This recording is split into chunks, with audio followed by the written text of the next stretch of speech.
It's Wednesday, February 18th, 2015, and this is KBIA's Views of the News. Our weekly roundtable on media behaviors comes to you from the Futures Lab studio at the Reynolds Journalism Institute. I'm Amy Simons, and here with me are Missouri School of Journalism colleagues Ernest Perry and Jamie Gray. We've got a lot to talk about this week. It was a hard one on many of us, with the sudden deaths of both Bob Simon and David Carr, the suspension of Brian Williams, and word of Jon Stewart stepping down from The Daily Show. Those four stories left many of our profession a mess with emotion, disappointment, sadness, anger, confusion, and in so many ways, it was just a shock to the system. Sunday, former Washington Post reporter Carl Bernstein had this to say about the week that was and how our colleagues in the news media covered it. All of these people we're talking about understood, including Brian Williams, the ideal of the best obtainable version of the truth. And I think this week gives us a chance, in all the horror, an opportunity to look again at who we are, what it is we do, and also maybe to throw away some of the sanctimony that we've kind of had washing over us this week. There's been too much sanctimony, too much holiness about what it is we do.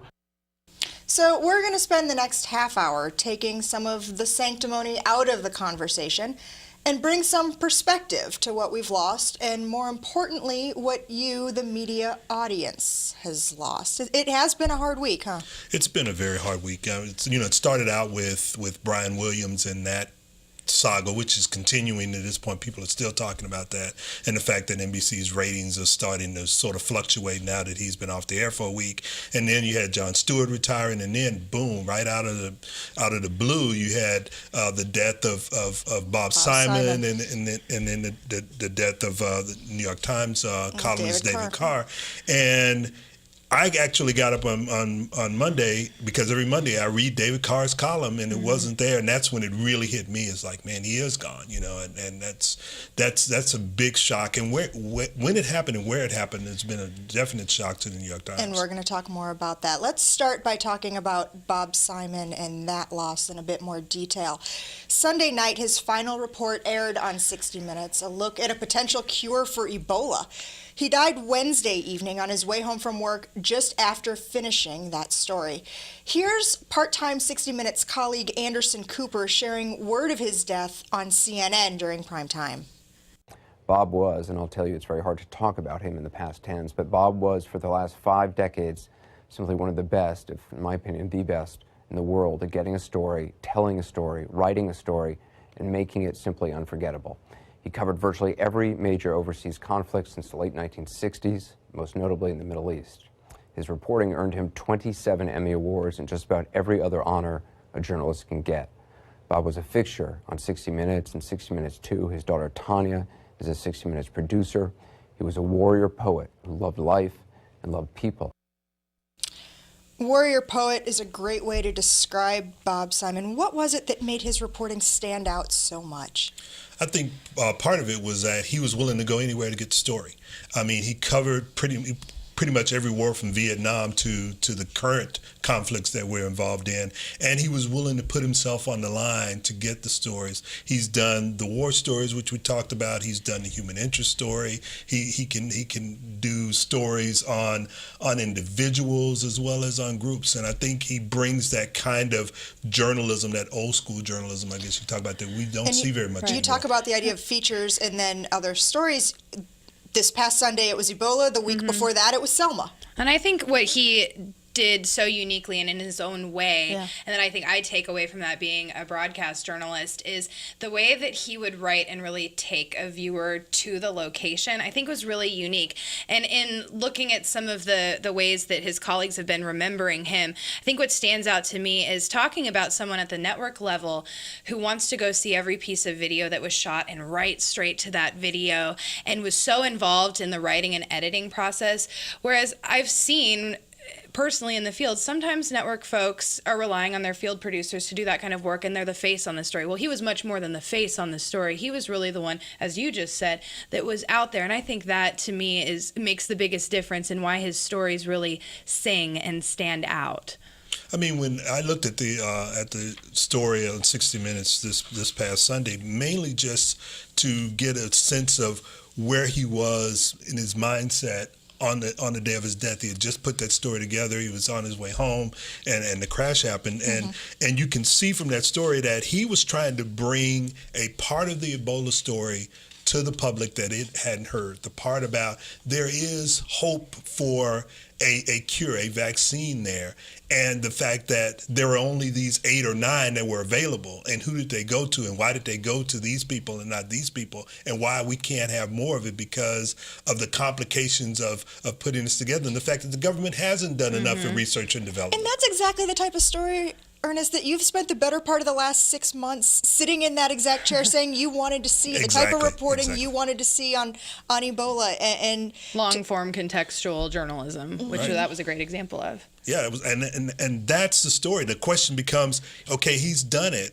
Can someone else pick up the mantle and do those kinds of stories now that looks at the long term and not just the short term, this is what's in the news now? So, Jamie, let me pose that question to you then. How many Bob Simons are there left in network news to carry on a magazine program like 60 Minutes? We've seen, back in the day when Dateline first started, it had a whole lot more of that level of reporting. Now that's kind of true crime mystery, for an hour and told.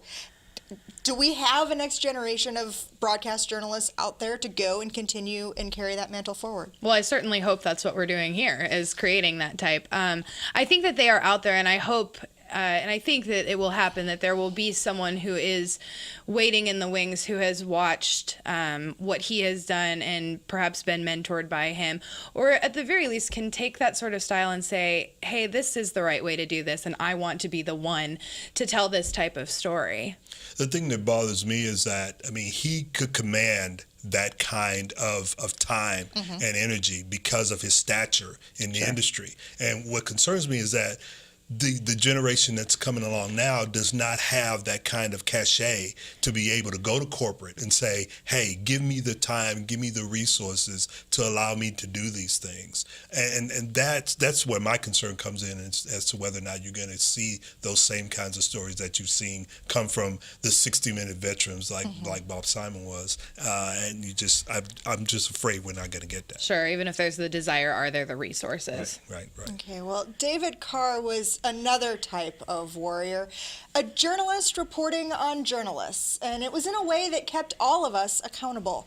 His Monday columns in the New York Times were a must-read, many of them showing up on our Links blog week in and week out. He had a style all his own, the way he wrote, the way he interviewed, calling it like he saw it. Here's a taste. It's a scene from the documentary, Page One, and it's part of a conversation Carr had with Vice founder Shane Smith. If you're a CNN viewer and you go, I'm looking at human on the beach. I gotta tell you one thing. I'm a regular guy, and I go to these places and I go, okay, everyone talked to me about cannibalism, right? Everyone talked to me about cannibalism. Now I'm getting a lot of saying about cannibalism and stuff, whatever. Everyone talked to me about cannibalism. Yeah, most of my boys. Yeah. Then we drain the blood from the innocent child and drink it before going to battle. So you kill the child? Yes. And then drink the blood? Yeah. I left it up on a chopper, I'm gonna eat it. That's crazy. So the actual our audience goes, that's insane. Like, that's nuts. And the New York Times, meanwhile, is writing about surfing. And I'm sitting there going, you know what? I'm not going to talk about surfing. I'm going to talk about cannibalism because that me up. Just a sec, time out. Before you ever went there, we've had reporters there reporting on genocide after genocide. Just because you put on a safari helmet and went and looked at some poop doesn't give you the right to insult what we do. So continue. Continue. I'm just saying that I'm not a journalist. I'm not there to report. Obviously. I'm just Go ahead. Okay, well, that was a takedown. And David Carr certainly had lots of takedowns. Shortly after I started working here at the University of Missouri, he had written a bombshell piece about the Tribune Company, my former employer, and some of the cultural changes that had gone on there under the ownership of Sam Zell and leadership of Randy Michaels. And that has been listed among some as his trademark, his legacy pieces, and how his reporting is going to be remembered. Even last week, writing about Brian Williams, and hours before collapsing and dying in the New York Times newsroom, hosted an event interviewing Edward Snowden. Yeah, the thing that I liked about David Carr's work was that he was not afraid to challenge the establishment. And it's the establishment of the media. Challenge ourselves. And we don't do enough of that in other venues. We were talking about Jon Stewart. Jon Stewart does it from a satirical perspective. David Carr does it from a journalistic perspective, in which he says, look, here's where we can do better. Here's what we're doing good, but here's what we can do better. And what I'm wondering is there going to be someone out there? And I think there are. I mean, Brian Sutler's done some of that, and others. So I think that there's going to be someone out there to do it, but with the finesse and the cachet and the prose that David Carr did it, that's going to be hard to replicate. I think a lot of journalists talking about journalists can turn into an echo chamber in a way. We're all talking about each other, but who's listening outside of our circle? I think he was able to transcend that in a way, and part of it may have been the platform that he had, but I think part of it was the way that he went about it. So, will we see someone step into that role in the same way? I don't know. I think that remains to be seen, but I think, he was a rarity in that way of getting out of the chamber, if you will. I think one of the things that I really like about the tributes to David Carr that have been coming out is the mentorship that he did with young journalists who are now stepping into journalists into high profile positions within journalism. A lot of that was unknown to people who didn't really follow David and follow David's career. Brian Stelter, you brought up his name. He's one of those perfect examples, and that's detailed in page 1. Right, exactly. And that, I think, is something that a lot of journalists, even today in journalism, don't get a lot of credit for the mentorship that they're doing with the next generation that's coming up. And hopefully a lot of those stories can be told while people are still with us and not being told after they're gone. That's one of those things as somebody who's now stepped into the role of journalism educator. In a lot of ways, I always considered myself a journalism educator, and perhaps that's because of the Missouri method, that anytime an intern or a student walked into the newsroom, we were all in the role of helping teach that person, the idea of each one teach one and moving forward. David Carr, for the first time formally last fall, stepped into a classroom teaching at Boston University. His syllabus for the class he called Press Play, so you can look at that in the double entendre there, is available online, and we'll put a link to it on the Links blog. But even his approach to journalism education was innovative and pushing the envelope just a little bit. Yeah, I mean, the fact that he was an early adopter of technology and Twitter talked and now Medium. Exactly, and talked about it over and over again in his columns. I mean, even if you were a journalist and didn't quite embrace the changes that technology was bringing, you could still learn a lot from reading his column, because he broke it down in a way in which even Luddites like me, when it comes to technology, can at least understand it. So you're not a Luddite at all. So we're going to talk a little bit more about technology and bringing technology into journalism. Loyal listeners to our program know one thing we follow closely here at the Missouri School of Journalism and at KBIA is the FAA's actions on drones and the use of drones in this country. As you know, we started a drone journalism project in 2013, and the FAA ostensibly grounded it. Well, this week we got our first look at what the agency intends to do about regulating drones in the U.S. airspace, and it looks like drones for journalism could become a thing again, and that would be legally. Under this proposal, this is not yet policy, this is not yet law, but who would be able to use drones, and what would that look like? Well, I think from the broadcast standpoint, it's going to be, and if a photographer is, it's going to be very good in terms of journalism. But you also have in strategic communication, advertising, public relations, they'll be able to use it to do videos and photos in places and in ways that was really going to enhance them. I think scientists are looking forward to using this, agriculturalists, farmers, people who just have, you have whole herds of cattle, and instead of sending somebody out in a truck, you could send a drone out to make sure that, your cattle is in a certain area. So I think it's going to have a lot of applications, but the fear has always been from the FAA, how do we control this, and how do we make sure that people are using it the right way and not causing security problems or problems for airliners? Or even privacy concerns, which of course is a big one when we're talking about journalism. Where is that reasonable expectation of privacy? I mean, right now on the ground we have pretty clear rules, if you will, laws. In a lot of cases, on the sidewalk, you're fine. Being in someone's yard once they ask you to leave, not okay. Are we then going to make some sort of altitude thing too? Do we just need to bring the plane up into the air? I think that actually might be what happens, is that there has to be some sort of way to determine where your reasonable expectation of privacy is with a drone. Yeah, I was thinking about that when I was looking over the rules, because it say you can only go so many feet in the air, you can only go so fast, these sorts of things. Well, what's to keep someone from saying, wait a minute, you're invading my privacy, and taking out their gun and just shooting down a drone? I mean, it's still got some hiccups to it that they're going to have to work out, but I do think that ultimately we will get to a point where it becomes another tool that journalists and others can use to better bring news and information to the public. And we've always had to adapt. I mean, once live trucks became a thing, it had to be, okay, how are we going to handle a standoff situation? The police don't want us broadcasting their positions because that puts them in danger, and we have those conversations. So when GoPro cameras came about and suddenly you had this tiny camera you could put in all these different places, there was that conversation. This is that next conversation of how is this going to work, and when is it acceptable, and all of those conversations. So one of the questions then that I would put back at you, looking through some of these regulations, one of the things that it does say is that you can't fly it over people who aren't in control of it. So that would kind of rule out sending a drone to cover a protest, say like what we saw in Ferguson. It would rule out sending a drone over the Macy's Thanksgiving Day parade.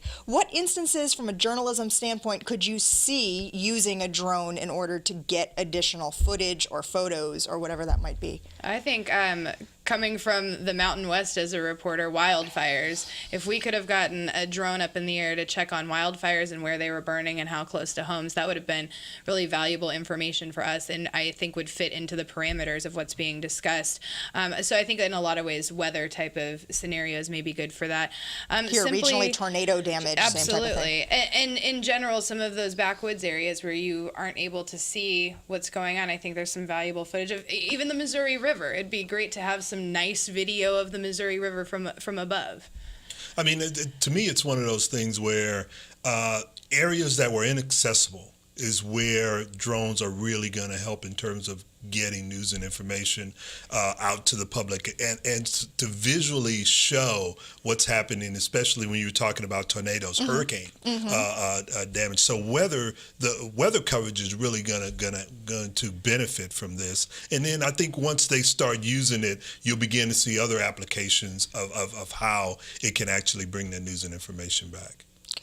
Our next story comes to us from Kansas City, where NBC affiliate KSHB put its helicopter up Friday over a high-speed chase.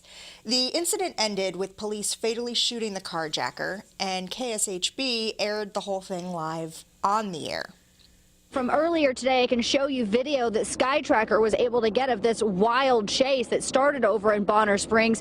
And in that chase, you can see the suspect in that vehicle really driving almost like a four-wheeling show. I mean, really going all over the place. Police were able to throw down stop sticks, and that's when everything started to unfold here.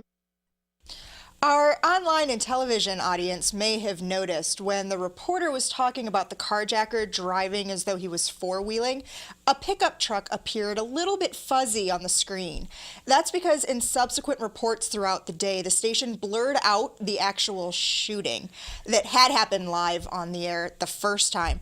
There are some out there who think car chases make great television and want to put every single one of them live on the air. Jamie, you're shaking your head at me.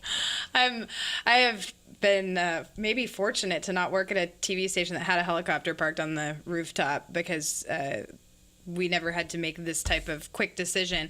I don't think it's newsworthy in almost every scenario that I can think of. I think it's being put out there for sensationalism.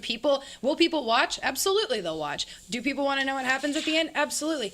How many times do these things end well, though? I actually looked up some statistics from the FBI. 1 in 100 high-speed pursuits ends up with somebody dying. Is that a statistic you're willing to put on the news? Or to risk having. To risk having. Yeah. I mean, if 1 in 100, that's a pretty significant amount, and it's not I just don't think it's in the interest of the viewer to put that type of thing on television as it's happening. Now, do you tape it and air portions of it later? Yes, perhaps. But this whole live car chase going on for hours at times, I just don't think is worth the risk. I think it's one of those things where when you start to see it over and over and over again, it moves from news to becoming entertainment. So people are watching it to see the crash. It's sort of like, why do people go to hockey matches who aren't real hockey fans? To see a fight break out. They want to see a fight break out. Same thing with NASCAR. People who aren't real NASCAR fans and understand it go watch NASCAR because they want to see the cars crash. Well, it's starting to become the same thing because you're seeing this over and over again. Either the car is crashing or the cops are shooting at the car. They put the sticks down and they start tumbling out of control. But where's the news there? What's the news value? Well, I'm guessing there's somebody out there who could argue, and I'm playing devil's advocate. I'm not necessarily saying I'm the person who would argue, but this happened during rush hour. There are people who are trying to get to work. There are people who are trying to get their kids to school. This incident started as a carjacking, so it was also, well, I don't know if this is a reason to put it on the air, but it's technically an active crime scene at the whole time that it's going on, too. Sure, and that's why I hesitate to say, no, this should never happen, because there's always that scenario. Or, if you say during rush hour, I think I've read examples where, it involved like a school bus full of children, those types of things. Sometimes there is a significant public interest in an immediacy, and people do need to know which streets to avoid, those types of things. But there is a way to cover that without this wall-to-wall, play-by-play of what's going on, when, frankly, there's usually not a lot of facts to back up what's happening. So it's this say, play-by-play dramatization. If it's which streets are closed off, where to watch out for, and you can put it on a delay and do it properly, then I think there may be times for it. But as much as we're seeing it, I just don't think so. And I think that, to me, that's part of the problem, is that it's not reported the way you're talking about. It's not reported as news. It's the play-by-play entertainment value of it that causes a lot of the angst among those of us who are saying, wait a minute, that's not very beneficial to the audience. Well, and in this case, KSHB did catch some heat from viewers who went on Facebook, who went on Twitter, basically saying, I think I just watched a man die live on TV this morning over my Wheaties. Yeah, you've got to think about your audience. Is this really something that you want to be known for? Because it goes back to what I say all the time. It's not what you meant to do, it's what you did. You were trying to cover a story that you thought was important, but then you didn't stop to think about the ethical implications of what the end game was going to be. And they got caught up in the moment and didn't think about, whoa, wait a minute, we're going to have to cut away from this for a minute until it actually happened. And they got the 1 in 100 that day, and it came off badly. Yeah. Okay. Sunday night, one of television's longest-running programs marked its 40th anniversary. The 3.5-hour Saturday Night Live special drew a record audience on TV and online. Imagine everyone you've seen on SNL over the last 40 years. Almost all of them showed up in that show in one way or another. That included former stars, hosts, some of whom were at one time the butt of NSL's biggest jokes. Yes, Tina. Yeah, no, it's Sarah. Oh, Sarah sorry. Yes. Sorry. Oh, my God. Of course, Governor Palin, welcome. Yeah, I was just curious, Jerry, how much do you think Lauren Michaels would pay me if I were to run in 2016? Run for president, Sarah? I don't think there's a number too big. Okay, just hypothetically then, what if I were to choose Donald Trump as my running mate? Sarah, you're teasing us. That's not nice. I'll see you at the party. Larry, are you going to the party? No. Okay, we'll be right back. Some parts of that show were good. Others, well, maybe the best part of Saturday Night Live is when it can laugh at itself. Take a listen, see what I mean. From Studio 8H in Rockefeller Center, it's Weekend Update with Tina Fey, Amy Poehler, and Jane Curtin.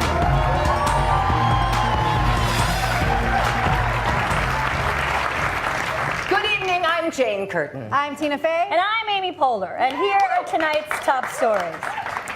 Saturday Night Live turns 40 years old this week with a live 3.5-hour broadcast that won an Emmy in the first 10 minutes and then lost it somewhere in the middle.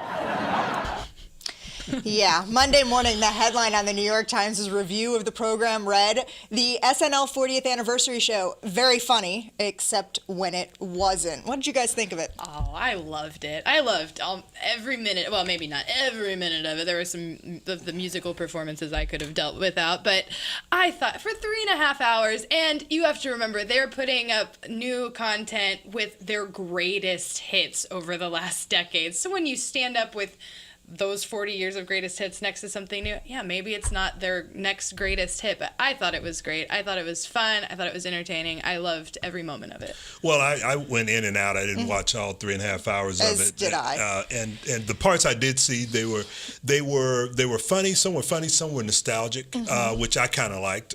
Just to see the people in there the way they were on Saturday Night Live, and then to see where they are now.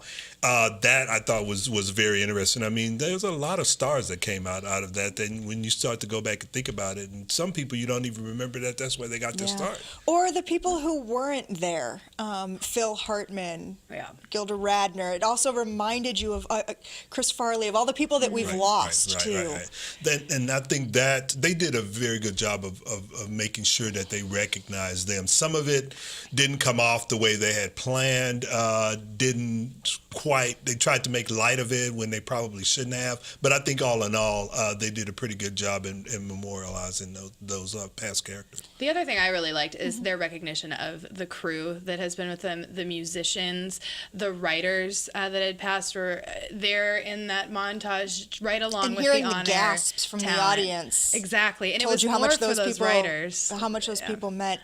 Saturday Night Live is an interesting program, and taking a look at its legacy as well, and kind of that media history and women who've been able to break through, people of color who've been able to break through. And sometimes that program made news in its own right, remembering Sinead O'Connor ripping up a picture of the Pope, and how that program made news. I mean, I don't think you wouldn't have a Jon Stewart if you didn't have Weekend Update. You wouldn't have Comedy Central.